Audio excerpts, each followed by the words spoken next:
Bem, boa tarde a todos e a todas. Vamos iniciar agora o último painel, o quarto. Já falámos um pouco ou bastante sobre o passado e o presente, e no painel 3 um pouco também sobre o futuro, mas o futuro também nos importa bastante, e conhecer para quem é que será este futuro é muito importante. Então, neste último painel, temos a deputada da Assembleia da República, Helena Roseta, que se fará a primeira apresentação. A seguir, a Alexandra Gesta, que é presidente do Instituto de Habitação e Reabilitação Urbana. E, por último, António Brito Guterres, que é o investigador do Dinâmia 7 do ISCTE. Passava a palavra à Helena. Não sei se dá. Não, está bom. Tem problema. Ora bem, boa tarde a todas e a todos. Queria dizer, em primeiro lugar, que é muito bom poder estar nesta discussão com gente empenhada e muitos ativistas, que é o que interessa nestas matérias. E dizer-vos também e quero dar este testemunho aqui, tenho uma grande admiração pela Ana Pinho, por aquilo que ela está a fazer, pela energia que ela tem e por os resultados que ela já está a obter em tão pouco tempo, o que é extraordinário, e quero aqui salientar um deles. A Ana não fala destas coisas, alguém tem que falar por si. Ana, parabéns pelo que fez no bairro da Jamaica, está bem? Todos ouviram do bairro da Jamaica, não é? Portanto, em dezembro fechou-se um protocolo entre o IRU, o Governo e a Câmara Municipal de Seixal para realojamento daquelas pessoas que estavam naqueles prédios em risco de colapso. E, portanto, conseguir isto, com a burocracia que nós sabemos que existe e com a rapidez com que foi possível, não há muitas pessoas capazes. Ana foi capaz. Ana, parabéns, sinceramente, parabéns. E acho que estas coisas são importantes para percebermos que, enquanto tratamos das questões de fundo, as urgências também têm que se avançar, como a Ana Benavente há bocado dizia. Eu vou tentar ser sintética em 4 pontos principais. A minha apresentação é, se calhar, demasiado simplória, mas às vezes a gente tem que tornar isto mais simples, porque senão perdemos um bocado. Eu vou falar em quatro temas. A desconstrução de alguns mitos. Para esta sala talvez não seja importante, mas temos que desconstruí-los para muita outra gente que põe barreiras ao que nós tentamos fazer. Lembrar alguns desafios óbvios, mas toda a gente os sabe. E depois falar daquilo que eu estou a fazer, que é a tal lei de bases da habitação e a mala de ferramentas para a habitação. Primeiro mito, eu ouço dizer, e vi escrito isso na estratégia de habitação do governo anterior, que em Portugal já temos casas a mais, e portanto não é preciso construir, já temos casas a mais. É um mito. Nós, efetivamente, entre 1970 e 2011, o número de indivíduos cresceu muito menos do que o número de famílias, naturalmente, mas o número de alojamentos disparou de 2,7 milhões para 5,9 milhões, e, portanto, temos realmente, neste momento, em Portugal, mais casas que famílias, mas o problema é que nem as casas estão onde elas deviam estar, nem estão todas em condições. Além disso, há centenas de milhares de fogos vazios, o último número censitário já está um bocado ultrapassado, presume-se que tenha baixado alguma coisa, mas não sabemos. Em 2011 eram 735 mil, depois há pelo menos 30 mil famílias, mas serão mais, quando a Ana Pinho nos der o apuramento que estão a fazer, a precisar de realojamento urgente, portanto, supostamente têm casas, mas não têm condições. Há muitas desigualdades antigas e há novas formas de precariedade habitacional. Portanto, aos problemas que tínhamos antigos, vieram somar problemas novos, ou seja, a agenda da habitação aumentou em vez de diminuir. Outro também é banal, as pessoas dizerem em Portugal que não há racismo, é mentira, completamente mentira, e uma das áreas onde isso se vê como evidência absoluta é na habitação. E eu gosto de lembrar isso porque quando as pessoas começam, mas não sei o quê, não é visível, é totalmente visível. É totalmente visível, basta ir aos bairros precários à volta de Lisboa e perceber quem é que lá está. Portanto, e nem sequer tem a ver com, não me falem em estrangeiros, nem não sei o quê, são portugueses, o grosso deles são portugueses. Simplesmente têm a pele mais escura e, portanto, por qualquer razão, que só pode ser uma discriminação grave, ficam de fora e não têm solução. Isto é uma constante e nós temos que a tornar visível para as pessoas se sentirem incomodadas com esta realidade. Terceiro mito, que Portugal é um país de proprietários. Este então tira-me do sério. Tira-me do sério por uma razão muito simples. Realmente, em 2011, segundo o censo, só 25% das pessoas é que tinham casa arrendada, 75% tinham casa própria. Só que chamam casa própria àquilo que as pessoas estão a pagar ao banco. Não é casa própria, eu costumo chamar inquilinos da banca. Temos inquilinos dos senhorios e inquilinos da banca. Porque, no fundo, as pessoas estão a pagar, além de estarem a pagar à banca todos os meses a renda que pagariam ao senhorio, ainda estão a pagar o IMI à Câmara, estão a pagar a manutenção, estão a pagar o condomínio, quer dizer, Casa própria, por favor. Na verdade, desses ditos proprietários, só metade é que efetivamente já pagou os seus empréstimos e tem a casa própria, ou herdou-a, ou já a conseguiu pagar. A contrapartida disso é que o endividamento em Portugal, o endividamento das famílias multiplicou-se por 6, o que é uma brutalidade, e tem peso na dívida geral do país. Em baixo tem aqui assim as estatísticas, mas o que interessa é a questão em si.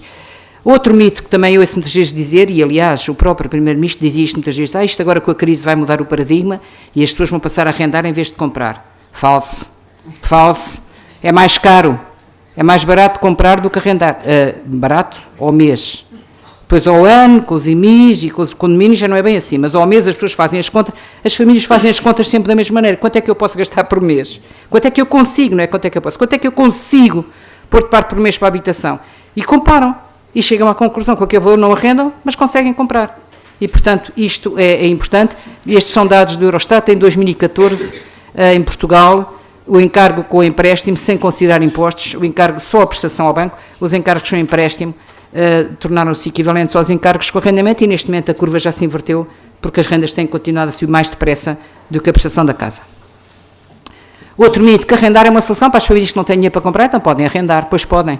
Agora vamos lá desagregar isto pelos quintis de rendimentos.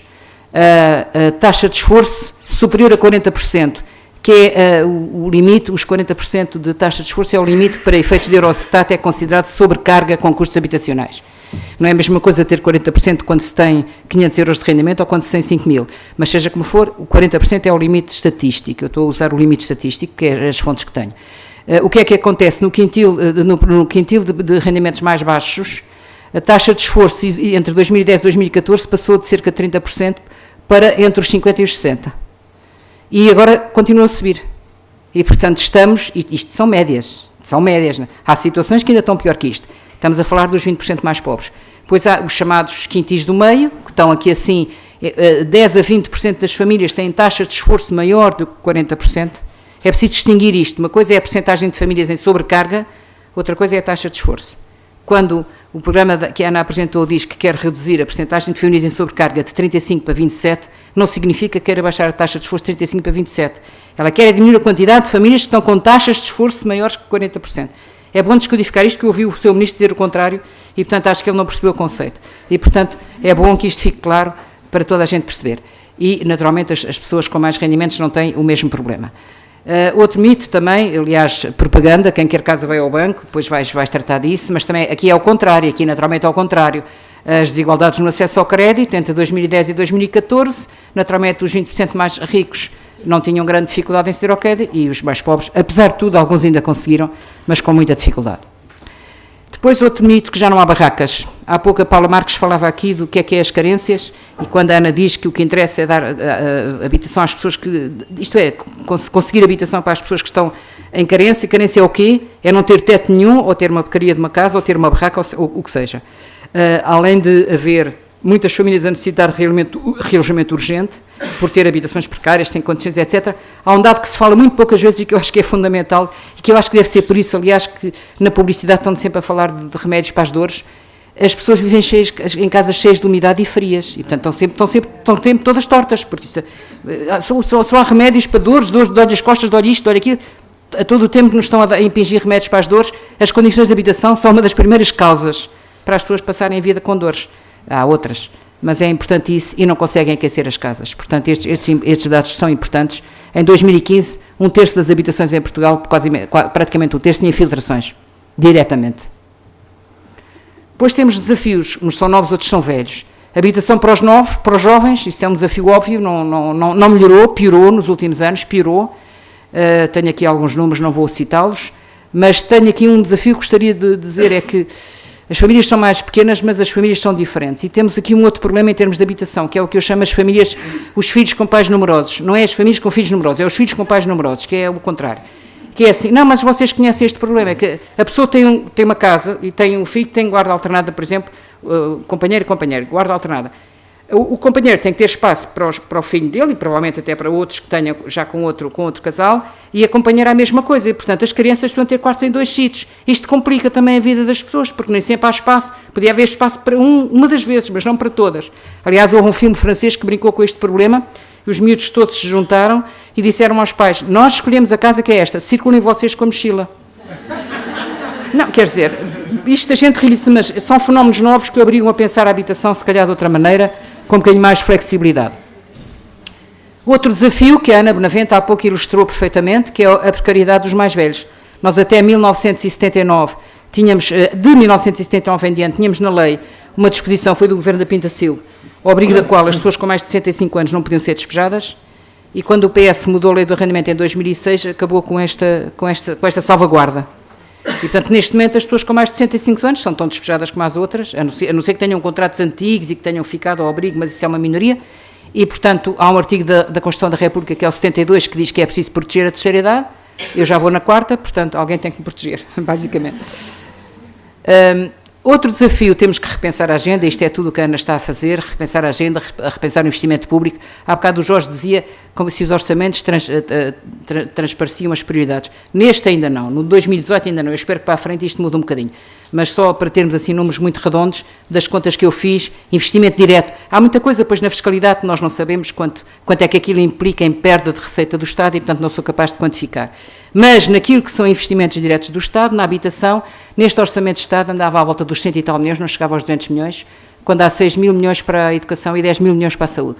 É só para compararem direitos sociais. Portanto, é só para compararem, estou a falar, nem falei da Segurança Social.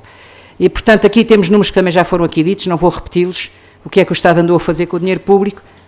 Para 2018, a bonificação de juros continua a ser mais alta do que, por exemplo, o programa de pós-rendimento jovem. Aumentou até do ano passado para este ano, ainda estou para perceber porquê. Outros desafios, os bairros sociais, toda a gente falou aqui, da necessidade de haver uma inclusão, uma reabilitação, não é só reabilitação física, há toda uma necessidade de cozer estes bairros com o tecido da cidade. Eu estava há pouco a dizer à Isabel Guerra que ela, antes do PER existir, já estava a escrever um clássico sobre o que seria o PER, o célebre artigo, as pessoas não são coisas que se metem em gavetas, na verdade foram, as gavetas foram criadas, agora as gavetas estão a arrebentar pelas costuras e temos aqui um problema e temos que empoderar os moderadores destes bairros para encontrar soluções. Também há muitas diferenças, há uns que até funcionam bem, isto não são todos iguais, é um universo muito diverso, mas existe como problema e não apenas como solução, como se pensava há 30 anos atrás. Um outro desafio que eu gosto muito de falar, que é um paradoxo, aliás, fala-se muito na necessidade de descentralização para os municípios, sim senhora, mas temos que pensar que o poder é cada vez mais global e, portanto, estamos a descentralizar para a mão de uma Câmara aquilo que hoje em dia é o poder financeiro, que é global, o poder turístico, que é global, o poder imobiliário, que é global. E, portanto, temos aqui um desequilíbrio enorme entre quem tem que resistir e quem tem poder. É muito dura esta batalha, eu penso que é necessário que haja coragem, que haja apoio popular. Uma das coisas que ajuda muito neste desequilíbrio é, do lado do poder público, haver a capacidade de ter algum apoio popular e haver conversa na comunicação social, que é das coisas que normalmente os investidores nacionais ou estrangeiros não gostam, é de má imprensa, e, portanto, má imprensa entre aspas, não é? No nosso caso será boa imprensa se ela vier denunciar situações que têm que ser denunciadas. E, portanto, tem que se jogar aqui com todas as armas para reequilibrar este desequilíbrio enorme. Um desafio, eu gosto muito desta palavra, é da moraria, de um habitante da moraria, numa discussão que estavam lá a ter sobre gentrificação e turistificação, houve alguém que disse tristificação, mas disse convictamente, achou que a palavra era tristificação, que eu acho que é bonito. Tristificaram, as pessoas estão a ficar tristificadas, estão a ficar tristes, basicamente. I was born here and I will die here, diz o Sr. Fernando. Um outro desafio é desenvolver a democracia participativa na concepção e gestão da cidade, naturalmente. Entremos agora na fase das propostas. Eu estou a trabalhar na tal lei de bases da habitação, várias pessoas têm falado nisto, há muitos anos que se fala nisso, pelo menos há 10 anos, ela não apareceu, eu agora sou deputada, portanto achei que a podia fazer, é assim um bocado megalómano tentar fazer uma coisa destas sozinha, mas já arranjei uns pequenos apoios, estamos a trabalhar nisto. O que é que a gente vai pôr na lei de bases, ao fim e ao cabo? Ao fim e ao cabo, a lei de bases da habitação, o que é que vai ser? Vai ser pegar no artigo 65 da Constituição da República e desenvolvê-lo e dar-lhe conteúdo normativo. É isto o essencial. Há um artigo da Constituição da República que não foi muito mudado, que está em vigor, que diz o que é. Ele nem se chama direito à habitação, chama-se habitação e urbanismo, não está lá a palavra direito no título, é habitação e urbanismo, e, portanto, é transformar esse artigo, tudo que eu vou exemplificar para perceberem melhor. Tenho 5 minutos, ok, isto agora é rápido. Temos 8 capítulos, para já, isto é um anteprojeto ainda. O poliedro é para mostrar que as coisas estão todas ligadas, a gente arruma-as em capítulos diferentes, mas as coisas estão todas ligadas, vamos ver um a um. Do direito à habitação, naturalmente, o que é que se pretende com a lei de bases e quais são os princípios gerais do direito à habitação. O capítulo 2 da habitação ao habitat, isto é extremamente importante e acho que as pessoas sabem a diferença entre estes dois conceitos, mas é muito importante. O que é que isto, lá na Constituição, diz que as casas têm que ter dimensão adequada, de higiene, de salubridade, de conforto, intimidade pessoal, privacidade familiar. O que é que isso tudo quer dizer, em termos legais? O que é uma casa de dimensão adequada em relação à família? O que é uma casa com condições de higiene, salubridade e conforto? Será que pode haver uma casa com condições de higiene, salubridade e conforto no século XXI que não tenha água nem luz, como temos várias, coisas deste género? Portanto, tem que ficar tudo isto muito clarinho. Proteger a intimidade pessoal e a privacidade familiar. A proteção do domicílio e da morada de família, portanto, aquelas leis que se fizeram pontuais, proteção de morada de família em caso de penhoras e coisas semelhantes, devem ter aqui uma definição clara do que é a proteção da morada de família, acesso a serviços públicos essenciais, o conceito de habitat como o conjunto que envolve a habitação, os transportes, os equipamentos e o ambiente, e uma rede adequada, que a Constituição também fala, uma rede adequada de equipamentos sociais e transportes. O que é que isto significa? Depois temos a principal questão, digamos, a espinha dorsal disto tudo, que é a Política Nacional de Habitação. Tem que haver uma Política Nacional de Habitação, os seus princípios, um programa ou uma estratégia nacional, tanto se me dá, por enquanto chamamos de programa, mas pode ser estratégia. Depois, quem é que a elabora, como é que ela é feita, quem é que a aprova, quem é que a monitoriza e como é que ela é anualmente monitorizada. Depois entramos nas medidas e nos instrumentos. Eu já vou desenvolver isto mais adiante, mas no fundo temos instrumentos de política de habitação, entre eles os programas locais de habitação, a política de solos e do ordenamento do território, o acesso à informação, a participação dos cidadãos, a promoção da ocupação de fogos revolutos. Isto está apenas aqui a título exemplificativo, isto depois vai ser melhor desenvolvido. E a articulação com outros programas e estratégias. Depois temos, no capítulo 5º, quem são os agentes, Estado, regiões autónomas, autarquias, é tudo Estado, outras entidades públicas, cooperativas e setor social, associações e organizações de moradores, cidadãos e famílias, outras entidades privadas. Aproveito para dizer que eu acho que é possível termos cooperativas de novo figurino nesta altura do campeonato, porque em vez de cooperativas de acesso à propriedade, podemos ter cooperativas de inclinato ou cooperativas de partilha de habitação e podemos ter aqui modelos novos. No acesso ao arrendamento, tipificar os tipos de contratos. Atualmente existe a renda apoiada, a renda condicionada, a renda livre e a renda resolúvel, que existe, mas não, na prática ninguém a pratica, que é aquela renda que ao fim de X anos reverte a propriedade para a pessoa. Isso foi uma solução muito popular há uns anos atrás, mas caiu no esquecimento. No meio, toda a gente fala de renda acessível, mas nenhuma lei diz o que ela é, e portanto isso é uma matéria que tem que ficar claro.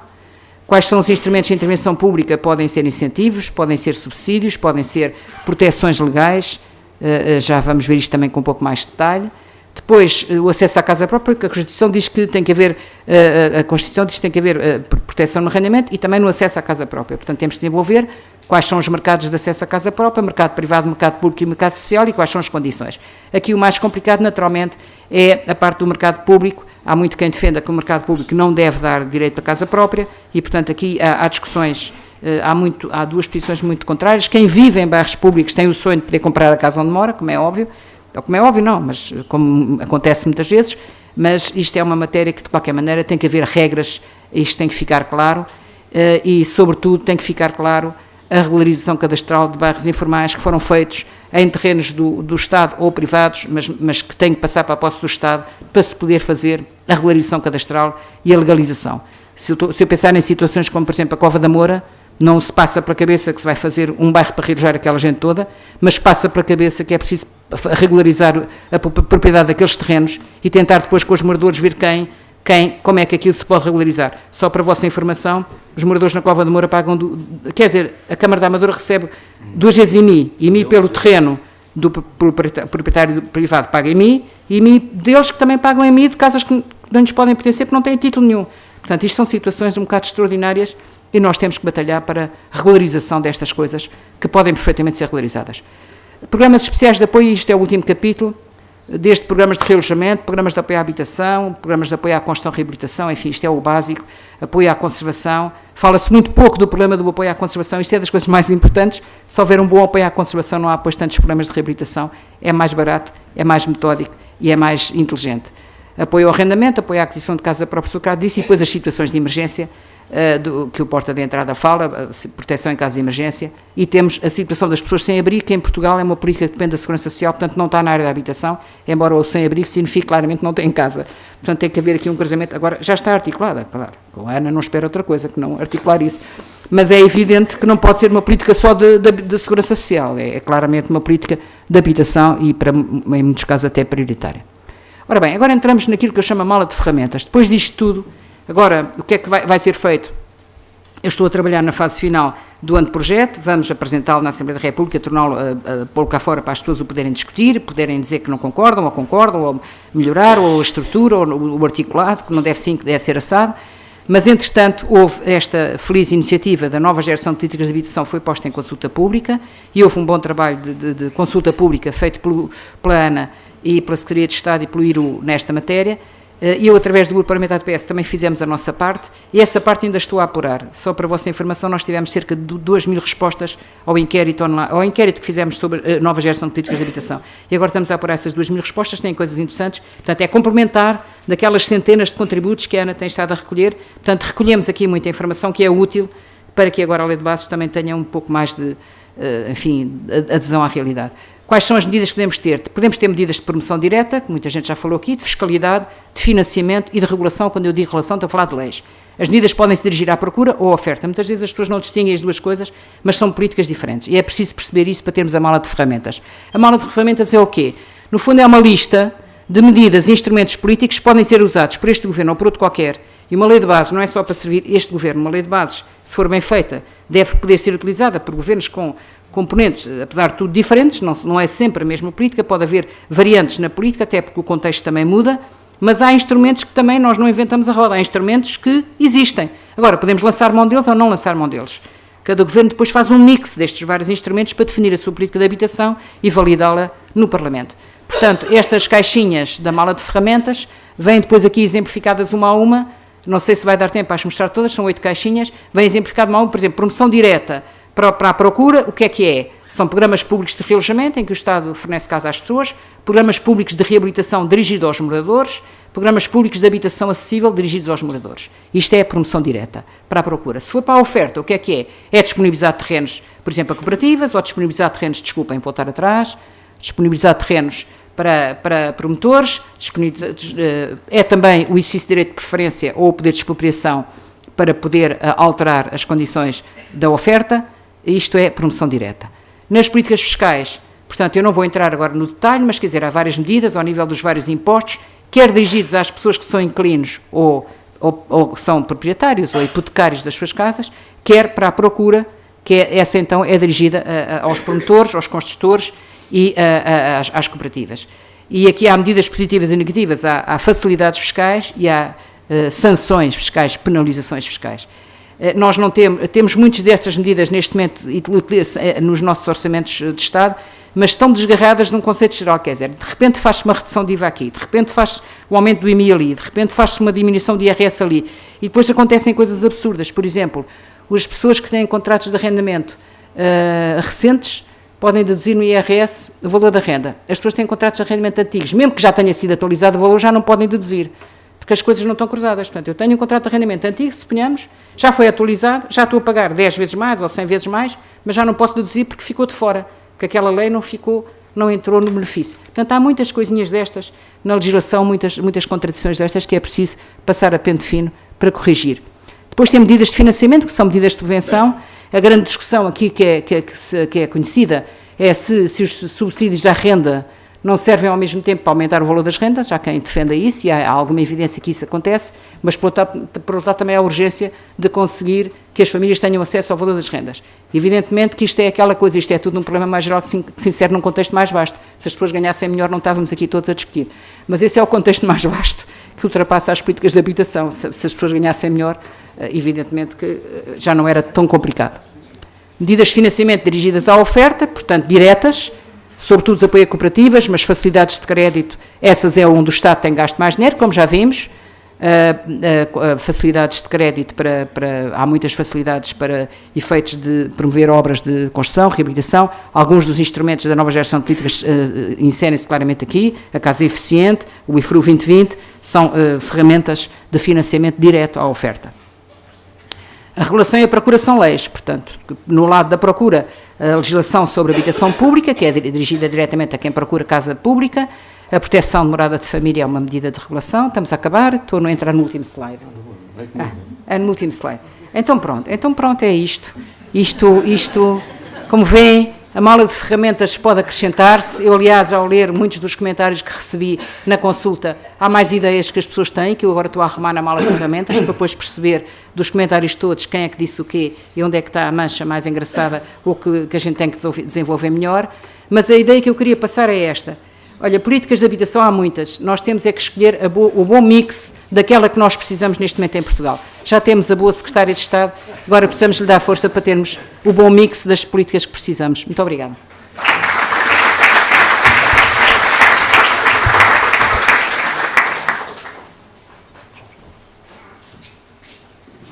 Tem apresentação?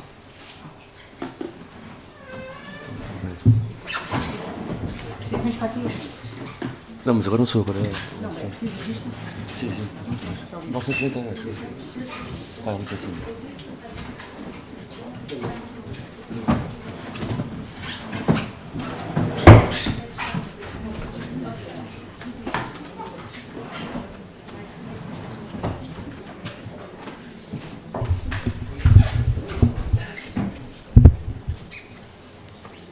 Vou fazer como a minha tutela fez e vou dispensar o protocolo, sem deixar, evidentemente, de agradecer ao ICS, porque este tipo de parceiros dão-nos a confiança e a segurança, porque nós não temos, nós os chamados os da prática, do executivo, do dia-a-dia, não temos tempo para estudar aprofundadamente quase nada. E por isso, muito obrigada. Quero agradecer também à equipa do IRU, que preparou toda uma quantidade de dados que eu não vou ler,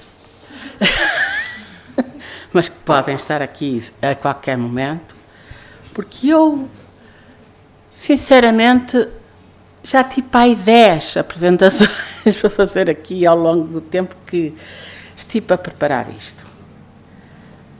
Eu primeiro quero dizer uma coisa. Eu sou agnóstica, portanto nunca fiz nenhuma confissão, nunca fui à igreja confessar-me,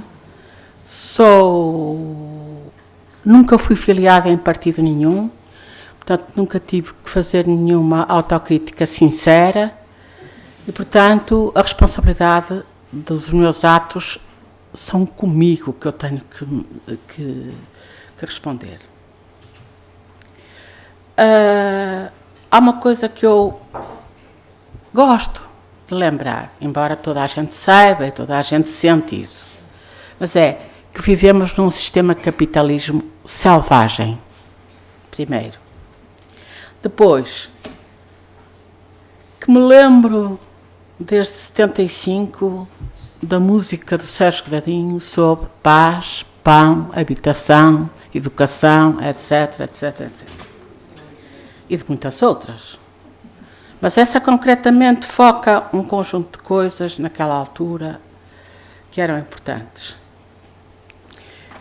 E uma outra que nunca consigo esquecer, quando me levanto todos os dias e todos os dias vou trabalhar, seja no que for, com a mesma atitude, porque eu sempre tive trabalho de missão pública, porque foi uma opção que fiz na minha vida, e, portanto, eu nunca me esqueço que a Carta dos Direitos Humanos foi escrita há muito tempo e o mundo está como está. Ou seja, a evolução da sociedade, da nossa sociedade, é em continuidade. Uns fizeram umas coisas antes de nós, aquilo que parecia razoável e urgente fazer, nós fazemos mais uma pequenina parte e outros virão a fazer mais. Eu aos 17 anos comecei a trabalhar no FFH, numa Brigada do Sal. E por isso me sinto tão orgulhosa de agora regressar à casa, digamos, que evoluiu para o IRU. Trabalhei no Centro Histórico de Guimarães durante 25 anos a dirigir o projeto, que era um bairro social. Como toda a gente sabe, a política dos centros históricos foi inventada para se poder fazer os PDMs à vontade. E, portanto, os centros históricos foi um fediverzinho assim para que... tenho aqui um centro histórico. Estou aqui a trabalhar no centro histórico. Eu estou a dizer em termos... E, portanto, sou trabalhadora municipal de 37 anos de serviço.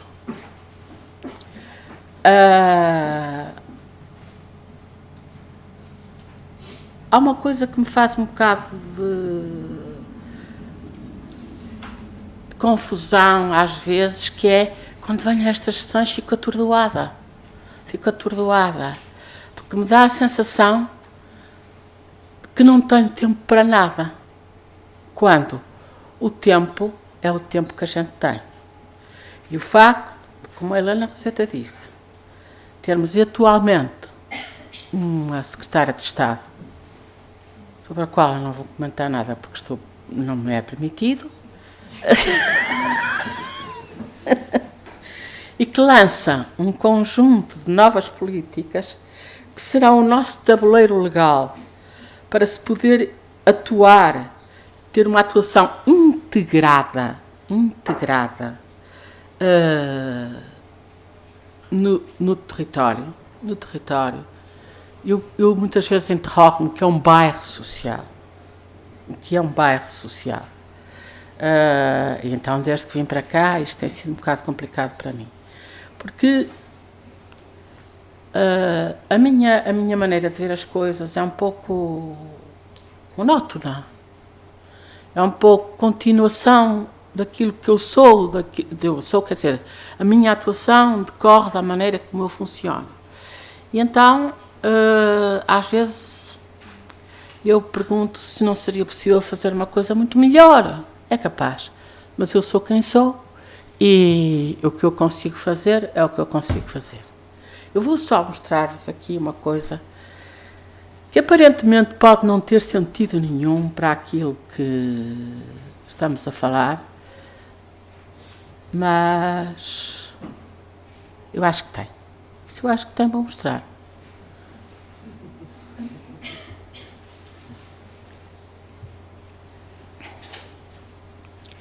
Isto foi um programa, eu também me coube em sorte de ser vereadora durante 4 anos, durante a Capital Europeia da Cultura, eu era vereadora. E fui vereadora, sendo que quando fui convidada, declarei ao Presidente da Câmara que pensasse bem 2 vezes, porque eu estava completamente em desacordo com tudo que estava previsto para a Capital Europeia da Cultura. E, portanto, não iria entrar em nenhum evento que se fizesse da Capital Europeia da Cultura. Eu iria estar a trabalhar noutro sítio. Iria estar no ato formal da abertura e do encerramento, porque era inerente ao meu cargo. Bom, e simultaneamente pedi-lhe para me deixar fazer uma experiência. Uma experiência que tivesse como base um pouco da metodologia usada na parte central da cidade, portanto, naquele designado por centro histórico, mas desta vez nas freguesias. E então o gabinete chamava-se Mapa 2012, porque nós chamamos as pessoas a declararem, a dizerem o que é que gostariam que estivesse no mapa quando em 2012 fosse a Capital Europeia da Cultura. E então as pessoas foram dizendo. Eu só vou agora tocar num dos pontos, porque isto tem coisas muito diversas e se quem estiver interessado, depois consulte este mapa, este site, que foi feito online, portanto, cada vez que se acabava um trabalho, punha-se a ficha técnica, o valor, etc, e é interessante verificar-se que a maior parte deles se fez sem investimento nenhum. Sem financiamento nenhum. Foi tudo feito com investimento de pessoas que se interessaram pelos assuntos, etc. Claro que vos vou mostrar o bairro Ágata Ruiz de La Prada, se souber mexer nisto, como deve ser, não é? Pronto. O IRU estava a fazer a recuperação de um bairro no centro da cidade de Guimarães e pediu uma ajuda para nós escolhermos a cor, a proximidade, como estávamos mais próximos, e nós aceitamos de boa vontade. Entretanto, não é assim, nada disto. Entretanto, a Lameirinho, que é uma empresa de têxteis de Guimarães, isto está a ser triste, fez um contrato, estava a tratar com a Ágata Ruiz de La Prada, porque ela era designer deles. E um dia fomos fazer uma visita guiada à Ágata Ruiz de La Prada, ao Centro Histórico. E ela ficou encantada, segundo ela, e ofereceu-nos um mural para o Centro Histórico. E eu fiquei presa ao chão. Porque o Centro Histórico, na minha opinião, não precisava de mural nenhum. O arquiteto que dirigia este gabinete e que estava a seguir as obras com o IRU neste bairro, a certa altura disse, e se fizéssemos a Ágata Ruiz de La Prada numa fachada do... Eu disse, e se fizéssemos em todas? E se fosse uma intervenção geral? Pronto. A primeira coisa que foi feita foi...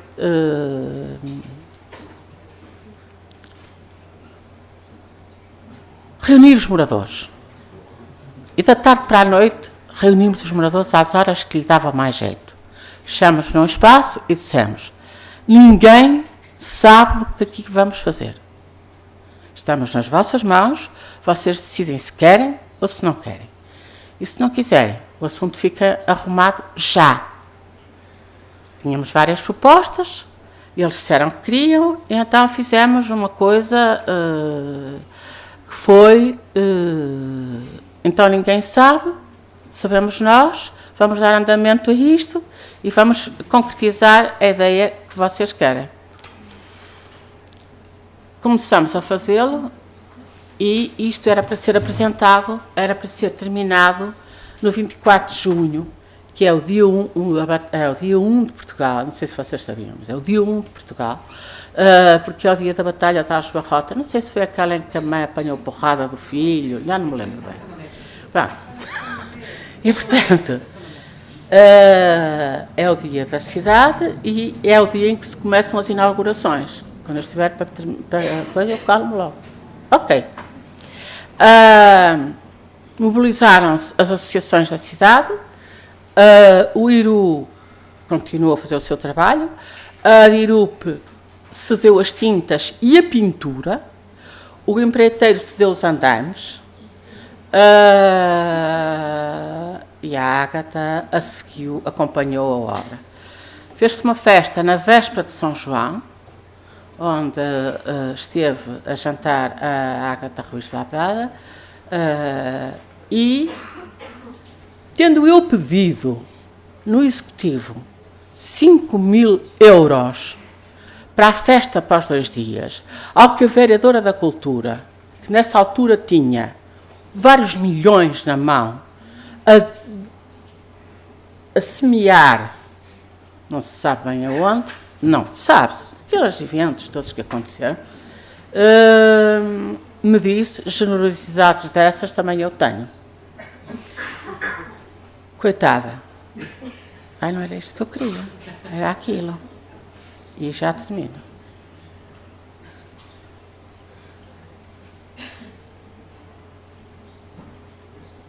No dia da véspera de São João, houve concursos de versos, houve janelas engalanadas para o melhor concurso da melhor janela, tudo organizado por os grupos que se tinham juntado.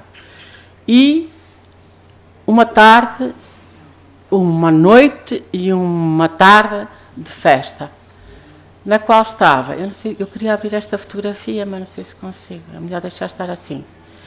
E na frente do palco onde falou com as lágrimas a caírem pela cara abaixo a Ágata Ruiz Labrada, estavam 4.000 pessoas. E a vereadora da Cultura e o Presidente tiveram que ir ao palco porque nunca tinham tido na frente tanta gente. Portanto,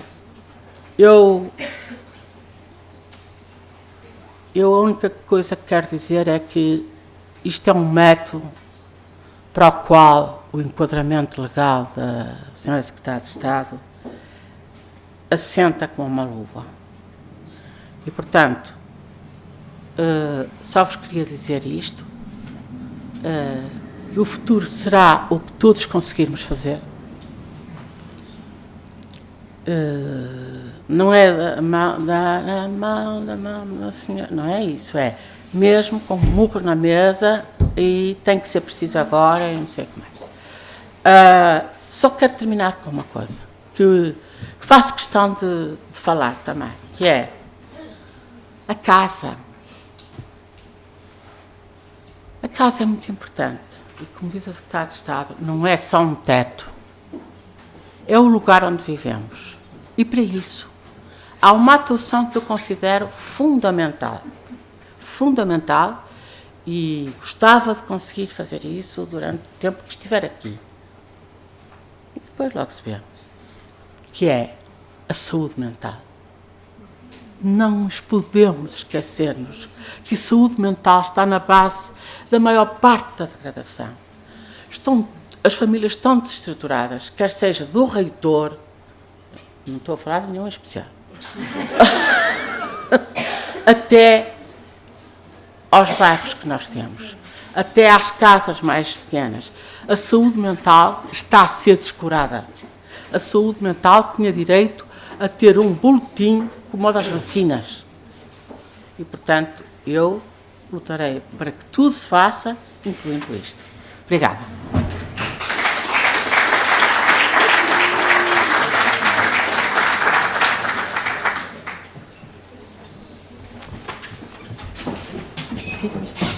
Tirem-me isto daqui, por favor. Tirem-me isto daqui. Tirem-me isto daqui.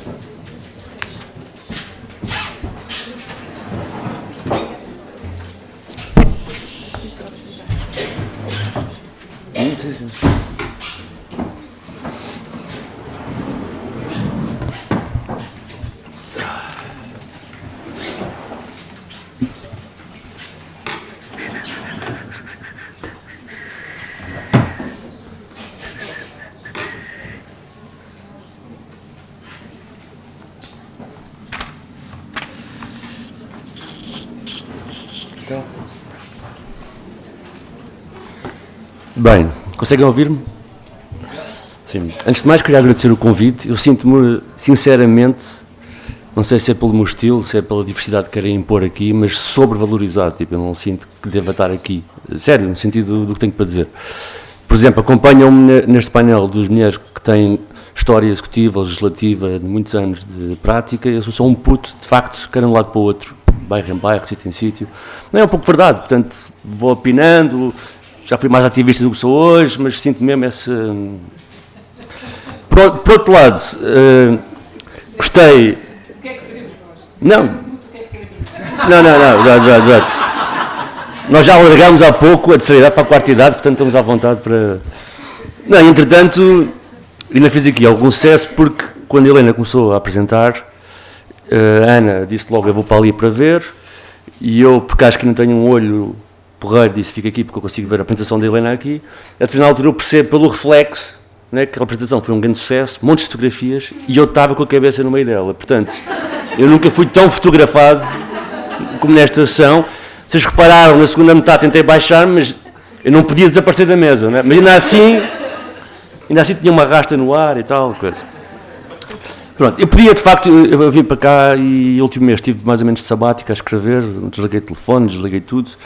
Podia falar das propostas que estão em vigor, do que se está a discutir, podia falar do Centro de Lisboa, bem, de novo movimento corporativo que podia existir, de uma série de assuntos que estão em voga, mas relacionando um bocado a questão do expert, não é? Que também está um bocado na base disto. E outro fenómeno que percebo que tira ou seja, que não esteja tão, não seja este discurso de hoje, não seja tão atento nisso, mas que eu acho que é massivo e que é importante discutir, portanto, resolvi concentrar mais na habitação social. Ok?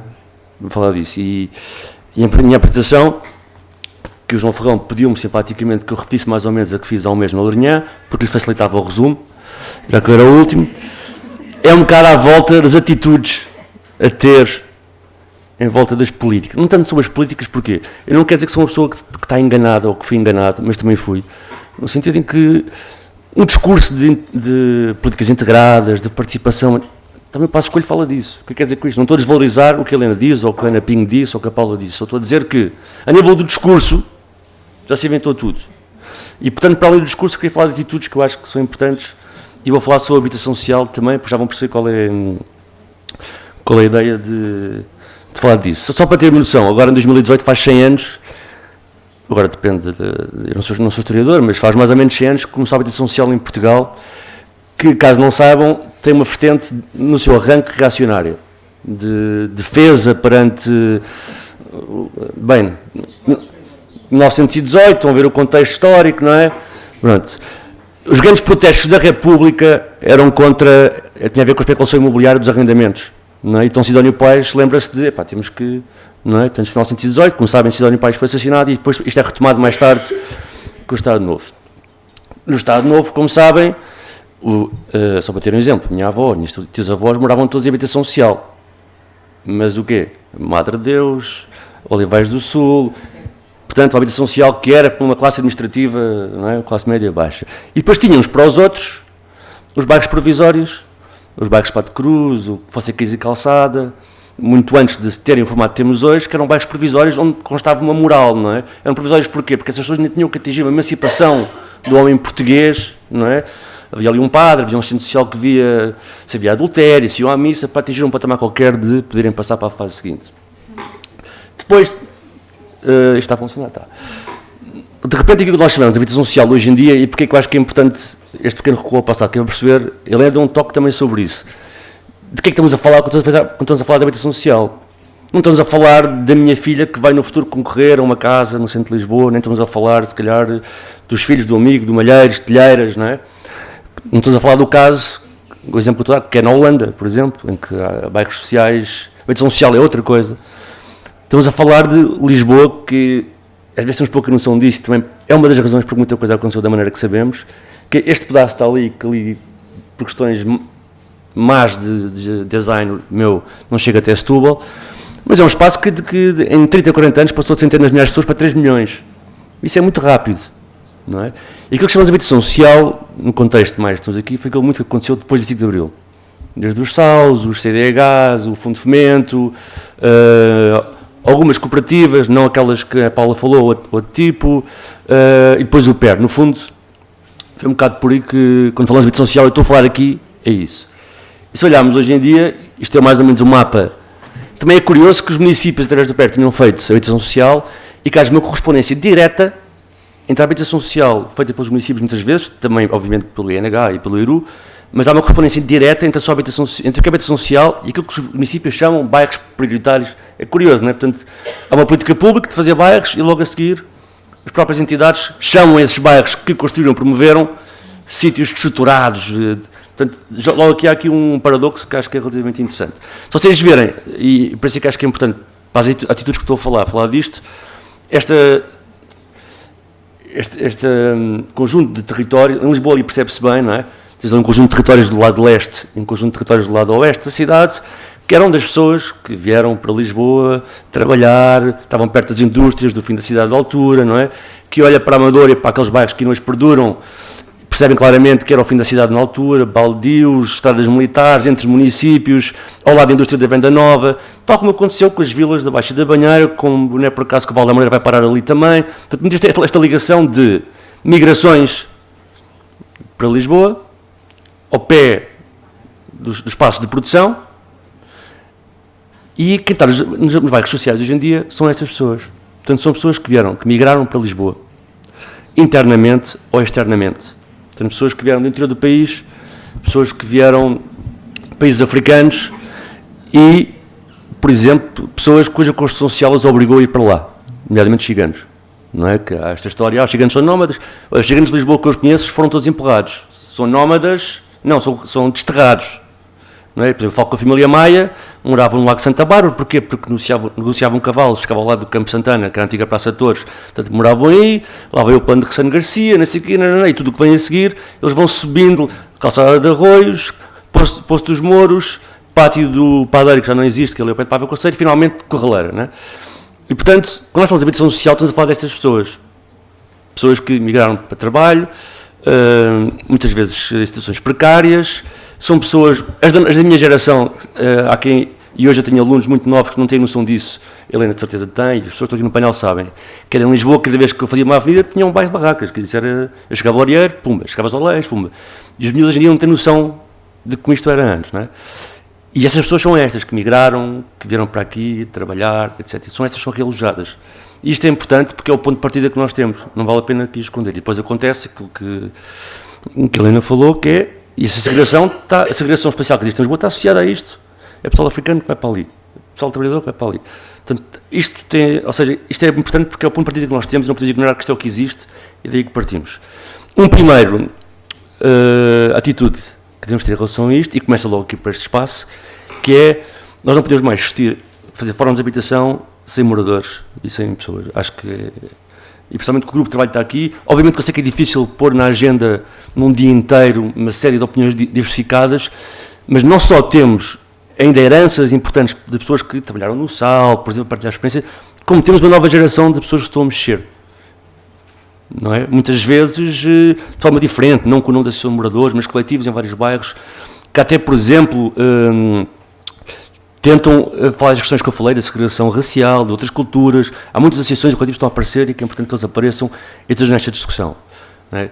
Porque a atitude que há pouco falei de nós queremos um bairro social, portanto, nós, o público, seja a Iru, seja o município, para logo a seguir chamamos com um bairro reestruturado, um bairro, não é? Portanto, a primeira atitude é mudar a maneira como nós olhamos para esses sítios. E o exemplo que eu costumo dar frequentemente, as pessoas estão aqui algumas sabem, mas é um exercício que eu aconselho a todos, porque é um diagnóstico fixe, já saiu do protocolo, não é? Logo o cabelo saiu do protocolo, portanto posso também aligerar a linguagem. Que é a questão, se vocês meterem no Google todos os bairros sociais que vocês conhecem e fizerem uma análise de algoritmo do seu conteúdo, o resultado é brutal e é bastante interessante, não é? Aqui é a Serra das Minas, por causa, pronto, tenho que mudar de bairro, as últimas 3 vezes fiz com este bairro, não quero discriminar nenhum bairro. Isto tinha a ver exatamente com um trabalho que estava a fazer no terreno, não é? E se eu for ver ao Google as primeiras entradas que há sobre este bairro, o resumo dá misto, não é? Crianças, bairro, crime, homicídio, droga, cabo-verdiano, PJ, Lusa, da agência Lusa, não é? Portanto, se eu agarrar nestes bairros que estou a falar, que foram promoção pública, e agarrar no Google e fazer uma análise de algoritmos, sempre primeiros resultados, é sempre isto que me vai dar. E isto, de facto, é a imagem que nós temos destes bairros. É a imagem que o Correio da Manhã, por exemplo, passa permanentemente da Cova da Moura, mesmo que muitos de nós tenhamos o hábito de ler e até o sítio porreiro para nós, não é? Mas esta a dimensão, a primeira de tudo é mudar esta dimensão. Porquê? Porque se eu agarrar no YouTube, que é uma ferramenta mais de autopromoção, não é? Eu sou um cantor da Serra das Minas, que é este o caso, e meto uma música online, não é? Portanto, eu tenho o poder aí, por exemplo, que o YouTube, ao contrário do Google, está muito dominado pelas agências de informação, de mudar a maneira como olha para o bairro. E se eu for ao YouTube, as palavras têm fumo de ganza, ok, tem a ver com hábitos, mas têm alunos, esperança, agrupamento, amizade, poesia, gerações, e tem uma série de nomes de artistas. Portanto, só mudar de rede social vê-se como se muda a atitude perante um bairro. E se eu agarrar no Instagram, sem ser Serra das Minas, ou seja, ninguém no Instagram escreveu no search Serra das Minas, apenas são pessoas que tiraram fotos na Serra das Minas, estando lá a trabalhar ou a morar, reparem como os resultados são iguais aos espelheiras. Amor, be happy, firma 35 é uma identificação de código postal, coisa mais fofinha, casa da mãe, pantufas, pronto. Isto às vezes é preciso lembrar, porque nós olhamos para os bairros sociais, mesmo pessoas mais progressistas olham sempre para nós desta maneira, não há hipótese, nos diagnósticos. E tens de começar a olhar como pessoas que têm as mesmas expectativas que nós. Está bem na vida, portanto, esta é a primeira atitude que eu acho que deve haver nos aumentos das políticas.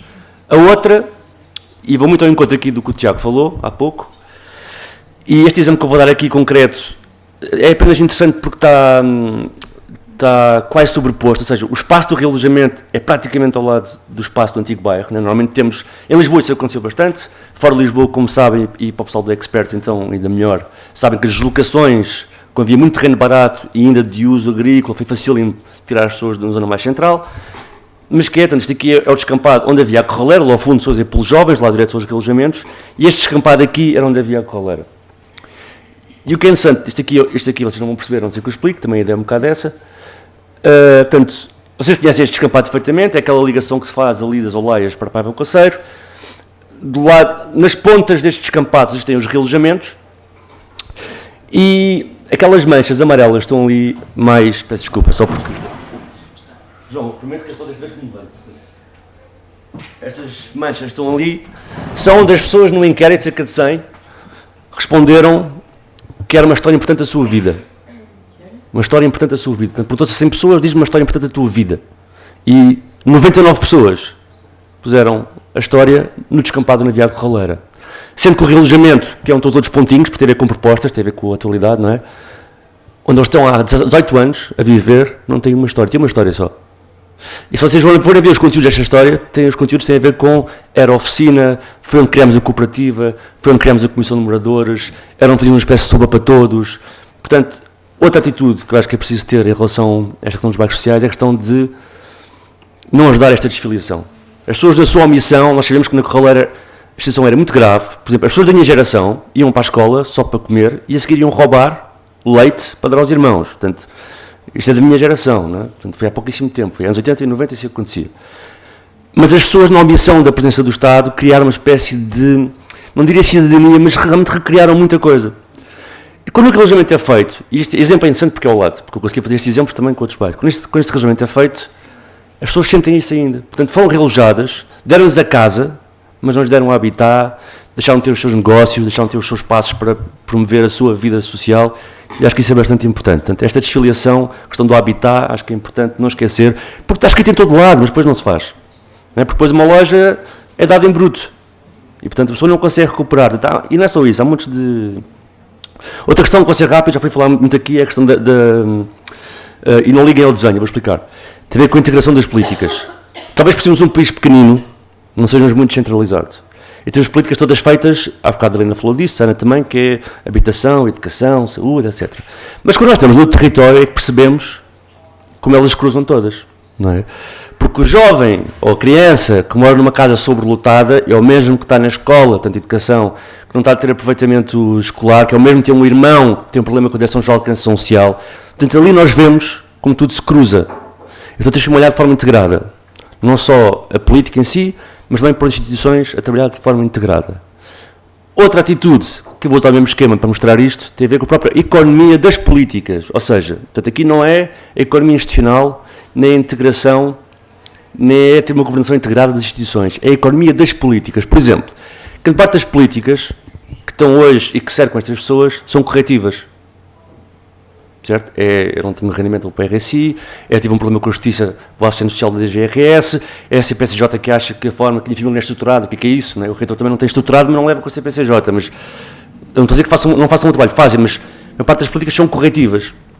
E nós nunca olhamos para a relação que há entre as políticas e o seu investimento face a outra lógica como nós podemos lidar com o território. Por exemplo, se eu evitar que 10 indivíduos entrem na prisão num território determinado e garanto que em Lisboa as pessoas que estão na prisão são maioritariamente estes bairros, são 150 mil euros. 10. Porque não pensar nisto do ponto de vista de rúbrica, ou seja, se eu tiver uma política mais constante de outras coisas não corretiva, as pessoas não vão para a prisão. Eventualmente eu não preciso de dinheiro da justiça. E quando digo isto também, por exemplo, no escolar, cada chumbo custa 4 mil euros ao Estado. Se eu tiver algo que seja um dispositivo, um dispositivo, como é que se diz em português, que permita olhar para o território de outra maneira, se eu salvar, entre aspas, 10 jovens de chumbar, 10 vezes 4 mil. E nós nunca olhamos para a política do território desta maneira e temos que olhar assim.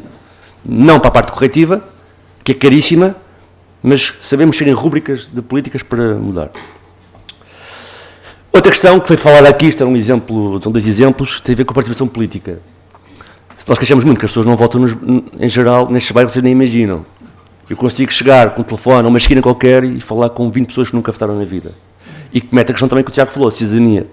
Pessoas nascidas cá, e nem me interessa, eu não nascidas cá, mas que moram cá, vivem aquela rua todos os dias e não podem votar. ou uma desfiliação completa entre as políticas e o discurso, nós vimos há bocado, não é? Morte, etc, etc, etc, face à expectativa das pessoas, vai distanciá-las. Então elas não vão votar, quando nós não vamos criar mecanismos para elas, ou não vamos aceitar a maneira como elas se organizam e criar um meio termo para elas se aproximarem, para discutir com elas. Portanto, esta questão da participação é importantíssima e a reforma administrativa piorou a situação.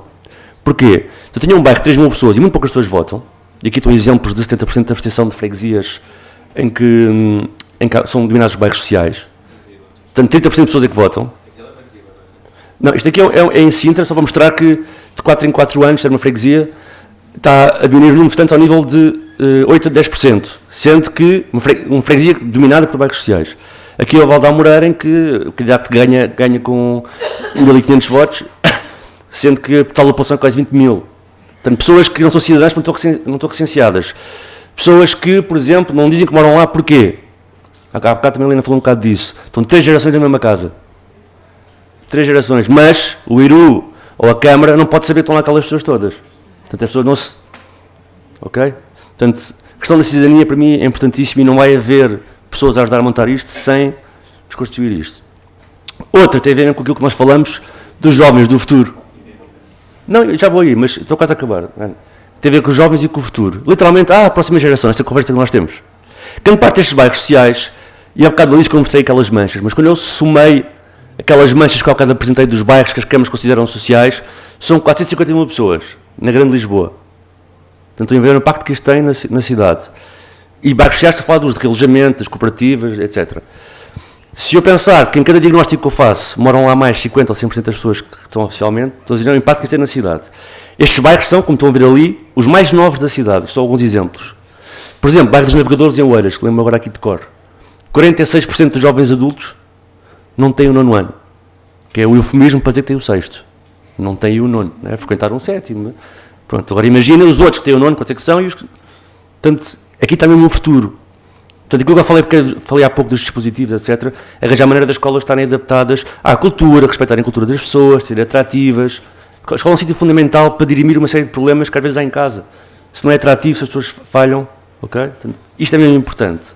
Outro tem a ver com as questões que o Tiago mencionou ali, de identidade, cultura, etc. Eu vou dar 2 exemplos. Portanto, o que eu estou a dizer estou a falar de atitudes que se deve ter e com exemplos práticos. Isto é a Alta de Lisboa, isto é artistas da Alta de Lisboa que, neste caso, estão apontados ao quarteirão. Ou seja, ali um símbolo de musiquinha, naquele quarteirão está um cantor. Ali está outro cantor, ali está um bailarino, ali está um tatuador, ali está um DJ. Não é?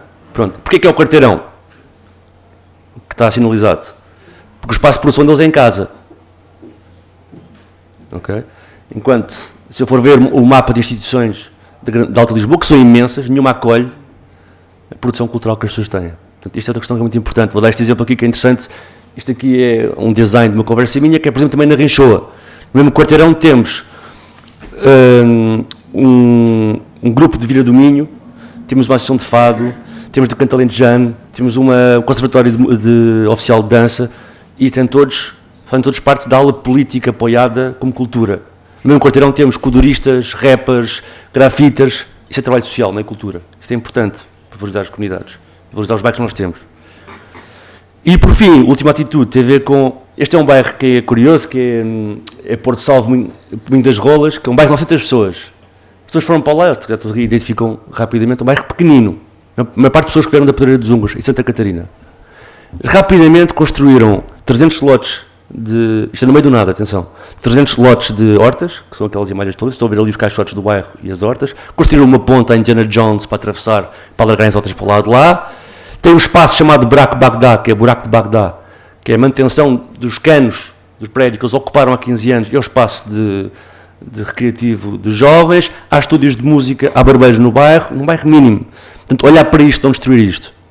Não através da política pública, transformar isto na nossa política pública, e olhar como as pessoas fazem isto como exemplo da sua vontade e adaptá-la. E, por fim, teve de exceder o tempo, aquele pontinho que está ali, por acaso é onde este bairro é. O que aconteceu, já falámos, não é? Por exemplo, enquanto Lisboa não deu para se agregar muito, grande parte há bairros construídos pequeninos em Cascais, há essas experiências do Pé Cascais, etc. Mas os grandes empreendimentos de realojamento da linha de Cascais, tanto falar de Oeiras e Cascais, foram parar para trás da A5, em sítios que ainda eram rurais e oficinais, não é? E alguém tem que assumir a responsabilidade disso. Por exemplo, não é justo, e vou usar preços de agora, porque não são os preços da altura, não é justo eu morar em Algés, ser realojado ali. Não é justo eu pagar 1,45€ a preço de agora, para ir ao centro de Lisboa e passar a pagar 4,20€, bilhetes avulso, ok? Tarifas de bordo. E passar a pagar 4,25€ para chegar ao comboio, 2,25€ para apanhar o comboio para Lisboa, 1,45€ depois para circular, 7,95€, não é justo. 16€ ir e vir. Ok? Estou a falar só neste mecanismo de olharmos para Lisboa, porque se eu for de Valda à Moreira e quiser vir aqui ter, eu gasto 30€. Ok? Portanto, é mais barato ir a Londres do que circular na área metropolitana de Lisboa. Portanto, esta é outra questão que temos de trabalhar, a questão de mobilidade, até para criar novas centralidades. Porque só para acabar, estes territórios têm um grande potencial, se conseguimos efetivar aquilo que eles têm de potencial, não é? Tipo, a diversidade cultural, a capacidade das pessoas se organizarem, a juventude, tanto que a parte do futuro está aqui, não podemos olhar para estes territórios como se fosse, ok, agora vamos para novas políticas de habitação, sem dúvida, então tenho muitos artigos sobre esta necessidade, mas sem esquecer o meio milhão de pessoas, por exemplo, em Lisboa, só em Lisboa, descontando o resto, que está nestes locais. Portanto, é preciso ter atitudes face a estes territórios e olhar para eles, só para acabar, como sítios fofinhos. Ok? As pessoas querem ser felizes, querem ter qualidade de vida, querem circular. Há outros que se calhar vão achar aquilo muito giro e vão querer lá morar. Não é? Por exemplo, a Cova da Moura está gentrificada. Porquê? Isso é um bom exemplo. Vocês olham, por exemplo, fala de relojamento, vocês olham, por exemplo, Lisboa, olhamos para o Bibzip. Com quem é que o Bibzip há mais anos tem atitudes de trabalho a nível dos moradores? Se calhar com as pessoas que vieram do Sal, se calhar com o bairro Horizonte, se calhar com o Quintas e Fonseca e Calçada, não é? Se calhar se eu olhar para as duas covas, do Vapor e Cova da Moura, e agora olho para os relojamentos, vão reparar que é muito diferente do que aconteceu. Portanto, as pessoas foram desfiliadas, foram tiradas meios de produção e começaram a ser olhadas daquela maneira que é aqueles exemplos que eu dei, não é? De homicídio, etc. E não esquecer que as pessoas têm expectativas, todas as pessoas querem ter qualidade de vida. Okay? Todas querem ter um bom teto e um bom habitat, etc. Okay? Então vá, obrigado.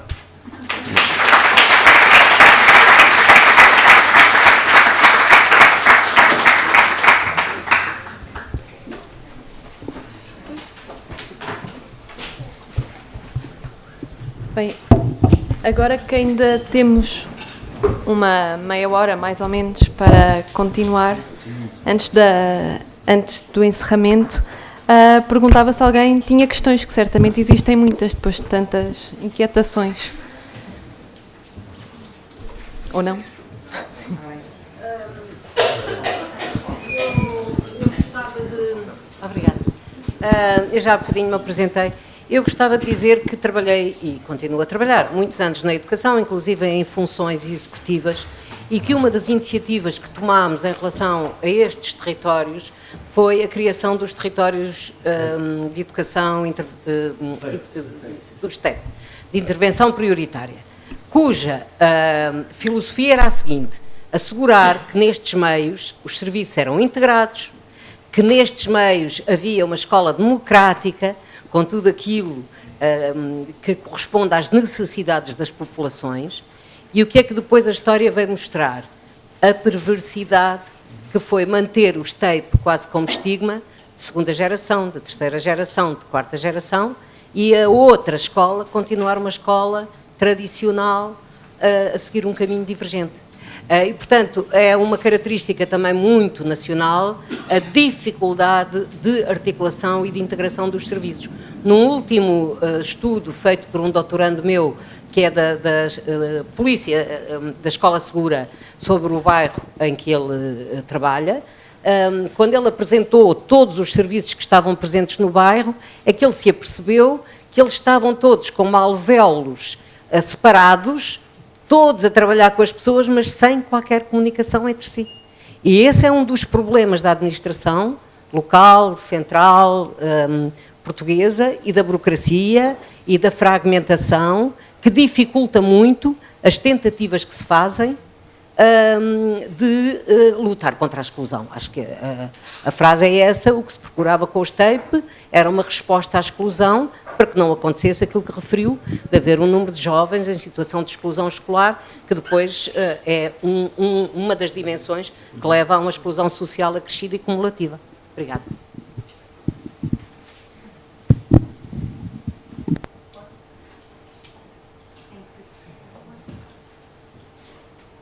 boa tarde.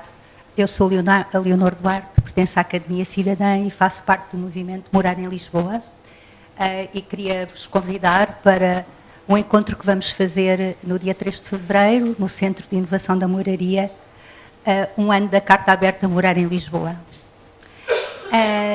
Também queria dizer que neste ano foi excepcional a evolução das políticas de habitação no nosso país. Estamos muito contentes por isso, estamos muito satisfeitos. Pensamos que houve realmente, aconteceu qualquer coisa e pensamos também que contribuímos para isso. Somos mais de 30 organizações de diversas proveniências e, ao princípio, também apoiaram a Carta Aberta mais de 30 profissionais, investigadores e professores universitários e, neste momento, mais de 4.500 pessoas. Mas o mais importante foi aquilo que se conseguiu até agora. E nesse aspecto estamos de parabéns. Todavia, o que nós sentimos é que há uma grande desarticulação.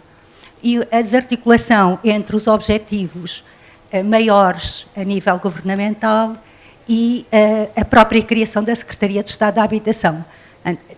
Aquilo que a Rita disse, como é que vamos resolver, não é resolver, mas como é que vamos encarar a situação em Lisboa neste momento, se o maior dos problemas que neste momento enfrentamos são os residentes não permanentes e os vistos gold.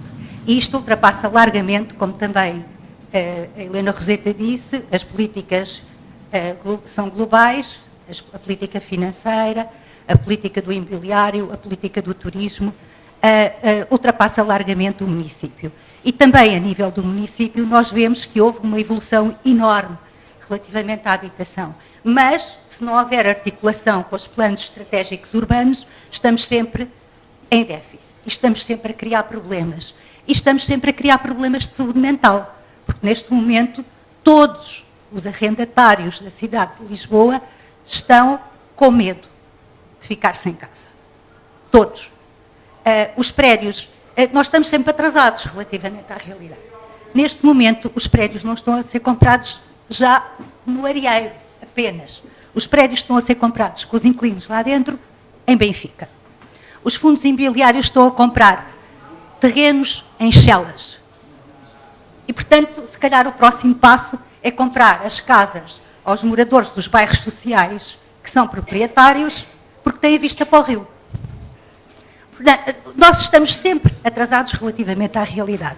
E se a política urbana da cidade de Lisboa não se articular com a política de habitação, e se a política do governo... Estou a falar alto demais?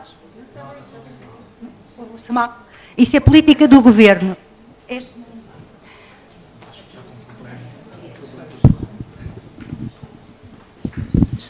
E se a política do governo não se articular com a política da Secretaria de Estado da Habitação e não houver regulação do mercado, que com muito gosto ouvimos a vereadora Paula Marques pedir, uma verdadeira regulação do mercado, e nós sabemos que essa não é a política do governo, nós estaremos sempre como o cão que corre atrás da cauda. Vamos continuar a lutar, vamos continuar a pressionar, vamos continuar a preocupar-nos e acreditamos que todos juntos vamos conseguindo. Mais alguém quer colocar uma questão? Eu tinha duas meia coisas muito diretas para a Helena Roseta, para o trabalho da lei. É coisas que eu acho que sejam importantes, queria saber se está a pensar em introduzi-las. Primeiro, haverá claramente um reequilíbrio das relações de poder entre proprietários e inquilinos, que é uma questão que aparentemente se me clara. Hoje o proprietário tem demasiado poder. Pode-se reequilibrar isto? Segundo, uma das questões problemáticas que teve a ver, saudamos muito a questão da resolução de Jamaica, de um processo negocial longo, dezenas de anos, que finalmente foi resolvido. Mas, talvez, haverá na lei a possibilidade de pensar um último recurso, uma responsabilidade última do Estado em questões de urgência, porque no Jamaica funcionou, mas no 6 de maio não funcionou. A responsabilidade era de uma Câmara e o Estado não podia fazer nada. Isto tudo se pode reequilibrar pela lei. Última coisa, que não tem a ver diretamente com a lei da habitação, mas que talvez é necessário pensar. No 2014 fez-se uma reforma muito importante, muito grave, que foi de reduzir os planos sobre municipais ao nível de programas, com a ideia que o investidor deve olhar só ao PDM para saber tudo o que acontece. Então, a ideia de planear numa escala maior, regional, seja habitação, por exemplo, mas sobretudo infraestruturas, ambiente, depois isso são sugestões para os municípios. Depois os municípios podem fazer o que quiserem no PDM. Então, uma ideia de reverter esta... tinha sido muitos passos à frente da coordenação à escala regional do planeamento de Portugal, que foram revertidos com um traço do PEN em 2014, e que tem muito impacto potencial no longo prazo sobre a especulação e a habitação. É isto.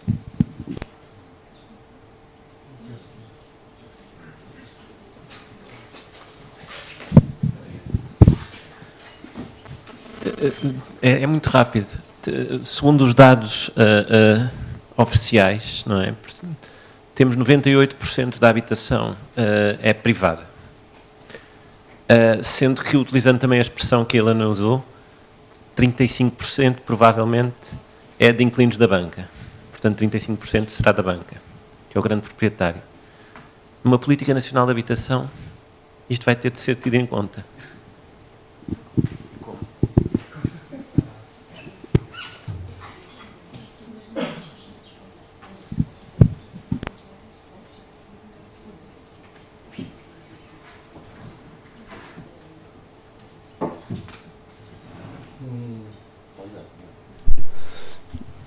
Coisas muito rápidas. Em relação ao que a Leonor disse, por exemplo, uma das grandes batalhas que está a ver agora em Londres tem a ver com isso, que é os fundos imobiliários estão a comprar estates, por questões históricas de Londres, agora não interessa tanto, mas muitos estates foram construídos nos anos 50 e eram mais ou menos centrais na cidade, estão a ser vendidos, as pessoas segregadas para a especulação imobiliária e para outro tipo de funções.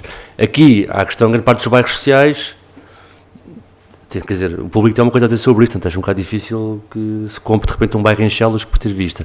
Claro que há bairros de pessoas, há CDHs, há cooperativas, que isso é possível. Por exemplo, no Val Santo António é uma parte que é cooperativa, sim, se alguém quiser comprar esse bairro todo, depois... Pronto, isso leva a uma outra questão, tem a ver com o Tiago falou também, que é importante. Eu lembro quando estava no Val da Moreira, quase no fim de sair de lá nos bairros críticos, foi quando a crise rebentou mesmo a sério.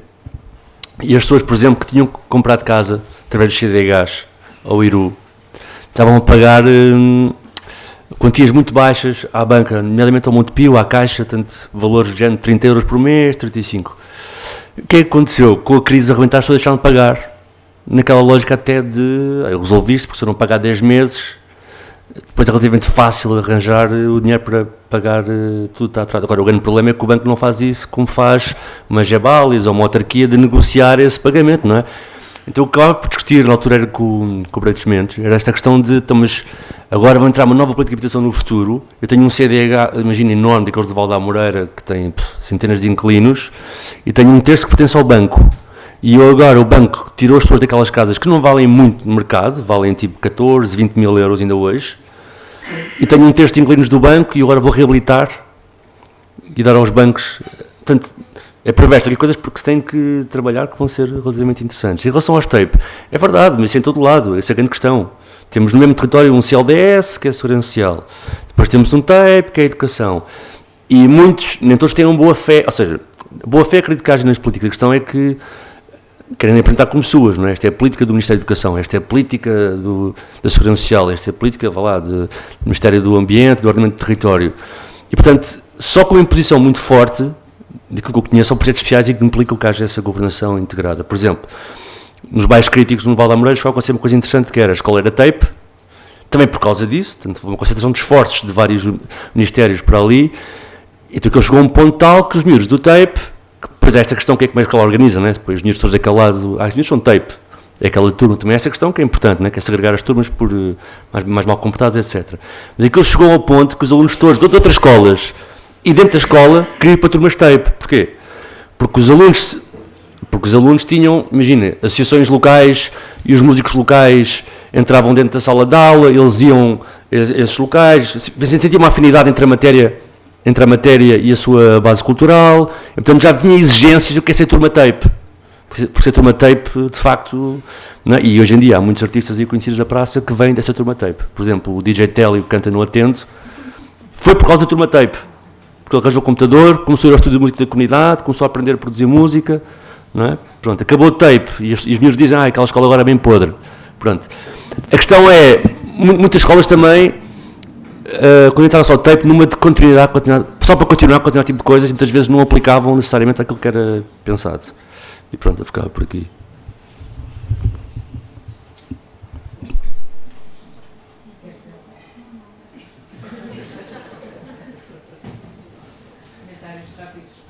Se eu for capaz de dizer alguma coisa sobre o que eu ouvi. Relativamente à questão do tape, acho que o António já respondeu. Relativamente à intervenção da Leonor, eu gostei de ouvir e gostei do sentimento de confiança que ela nos transmitiu, da força que vocês já conseguem sentir em resultado do vosso trabalho. Isso é uma coisa boa, é muito importante. Relativamente aos vistos gold, Leonor, vai ser das coisas mais difíceis a gente conseguir mexer, alterar as regras dos vistos gold. Desculpe?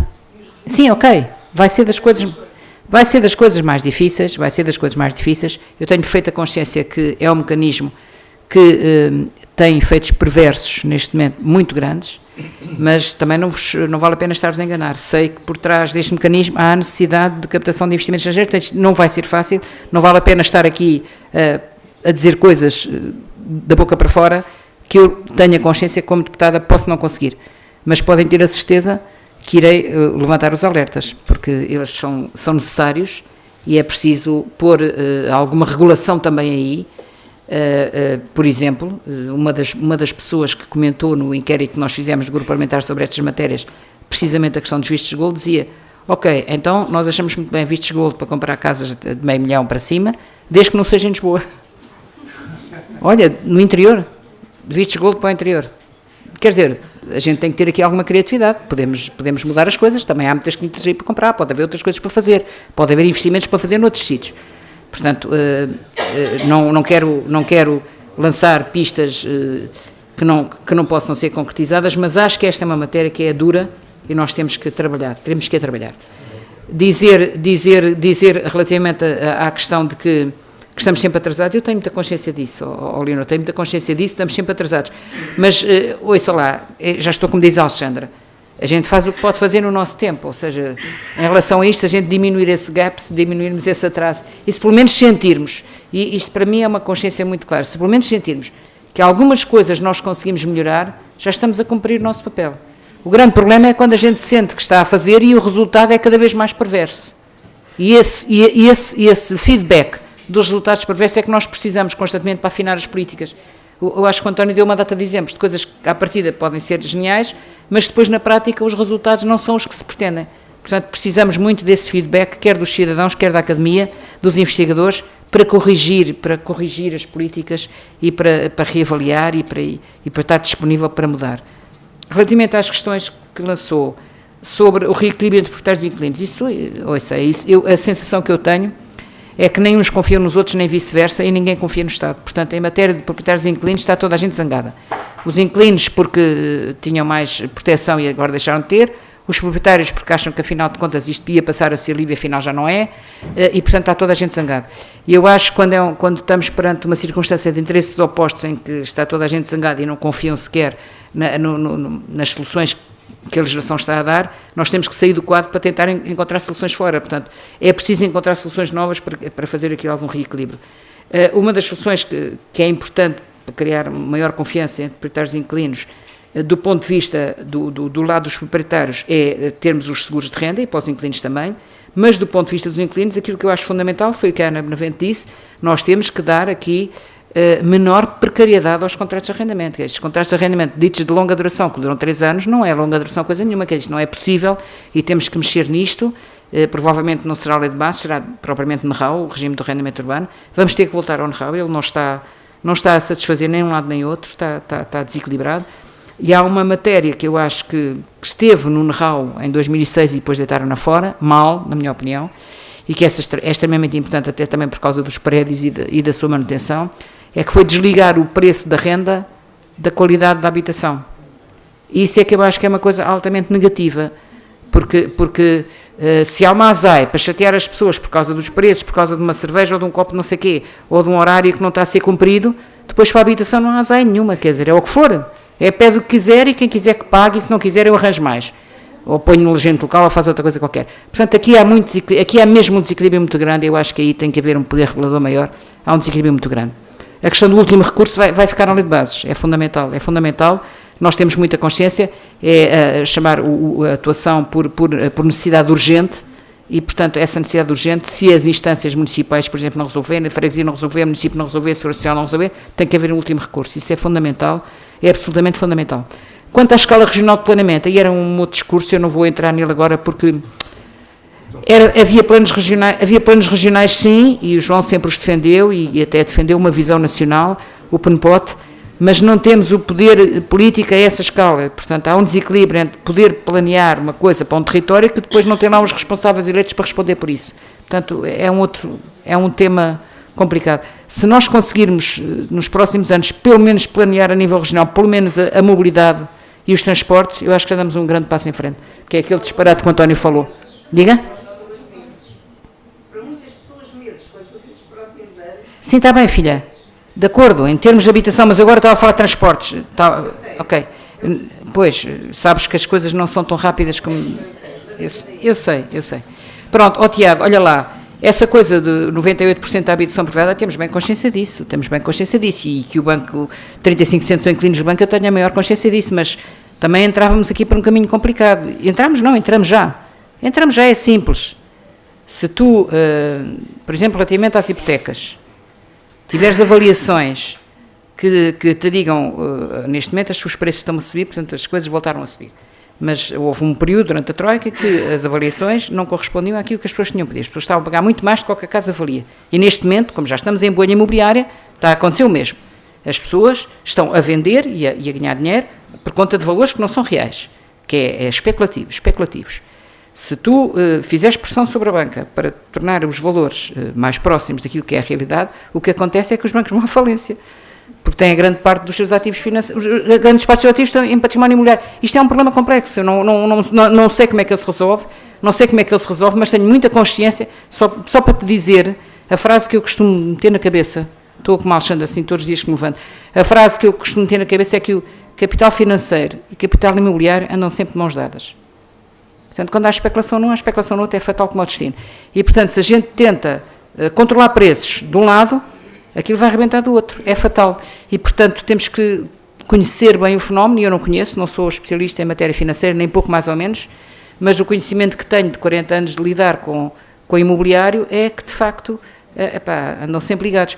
E isto que está a acontecer tem muito a ver com o facto das taxas de juros estarem tão baixas. Se as taxas de juros não tivessem tão baixas, o capital financeiro tinha mais por onde se entreter. Como as taxas de juros são tão baixas, atiram-se ao imobiliário e depois fazem-no subir. É de facto, olha, Alexandre, tu é que tens razão, isto é capitalismo selvagem. Não, só dizer algo rápido em relação ao que a Rita falou. Por exemplo, isso é complicado, estás a dizer em relação de... Eu não acredito que os vídeos de Gold acabem. E em relação aos cidadãos não permanentes, até é possível que acabe, está a haver muita pressão dos países do Norte em relação a isso. Porque está a haver pressão dos países do Norte da Europa em relação a isso. Porque a Suécia agora queixa-se, o governo da Suécia queixa-se, então se eu tirar o dinheiro daqui e pôr em Portugal, isto é dinheiro europeu, então está a começar a haver essa pressão. Sendo do ponto de vista da perversidade, os vistos de Gold é um bocado mais hardcore do que... Porque apesar de tudo, os outros, as pessoas estão cá, têm que estar cá, não é? Supostamente, metade do tempo, supostamente. Pronto, portanto eu não sei. Agora as cidades estão a começar a fazer, contingenciar territórios para isso. Não é? Que é, por exemplo, não podes comprar no centro histórico, tens de comprar não sei aonde. Mas eu também tenho um bocado de medo disso. Porque não há um planeamento metropolitano, não é? E já há uma concorrência enorme, por exemplo, não é? A Câmara de Cascais, agora a Cacavelos, vai construir a nova, já vendeu para o mundo, porque vai ser a Faculdade de Economia e Gestão onde eu posso fazer surf. Lisboa e Oeiras e Cascais estão a competir e, portanto, se eu fecho Lisboa, vão todos para Oeiras e aquilo vai ser impossível estar em Oeiras. Não é? Então, se eu contingenciar espaços, tenho muito medo também da perversidade, tem que ser bem feito e ter um... Mas há cidades que estão a fazer isso, até no alojamento local. Que é, por exemplo, eu escolhi uma zona histórica, já não abre mais alojamento locais, e zonas mais precárias da cidade, onde é preciso mais movimento, posso abrir alojamento local. E, portanto, há cidades que estão a fazer este equilíbrio a pouco e pouco, não é? Mas é difícil de... Pronto, é isso. Bem, obrigada a todos e a todas pela vossa presença e passava agora à sessão de encerramento. O Roberto vai dizer alguma coisa.